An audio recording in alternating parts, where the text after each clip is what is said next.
İnsanoğlunu qarşılıqsız sevərsənsə, hak etmədiyi halda, altını çizərək deyirəm, hak etmədiyi halda dəyər verərsənsə, bir də üzərinə həddindən çox fədakarlıq göstərərsənsə, nə edər bilirsənmi? Ya səni satar, ya çöpə atar, ya da sənə qurduğu yalanlardan bir səltənət yığar.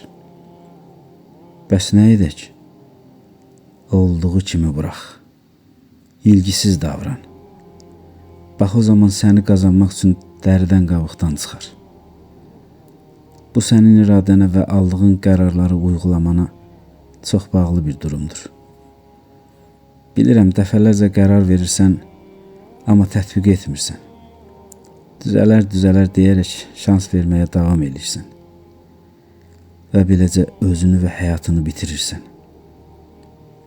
Bir də baxırsan ki, tək tənha qalmısan. Nəzasət böcəyi deyilən bir böcək var.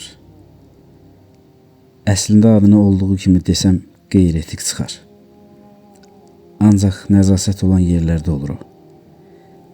Həmin o böcəyi gətirib güllü çiçəkli bir bağçada taxt üzərində də qoysan, əlinə düşdüyü ilk fürsətdə yenə də nəzasət olan yerə dönəcək.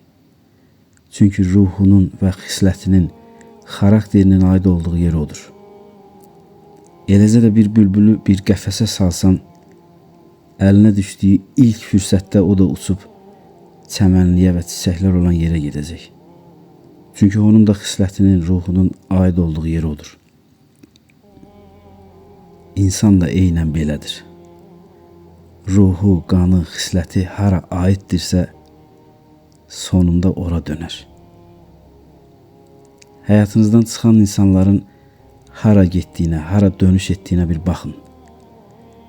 Hamısı ruhunun, xislətinin aid olduğu yerə getmişdir. Kimisi pisliyin, nəzasətin içinə, kimisi də çəmən və çiçəkliyə.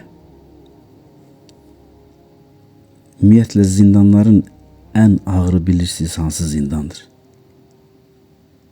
Ruhu ruhuna, huyu huyuna denk gəlməyən insanla bir arada yaşamaq.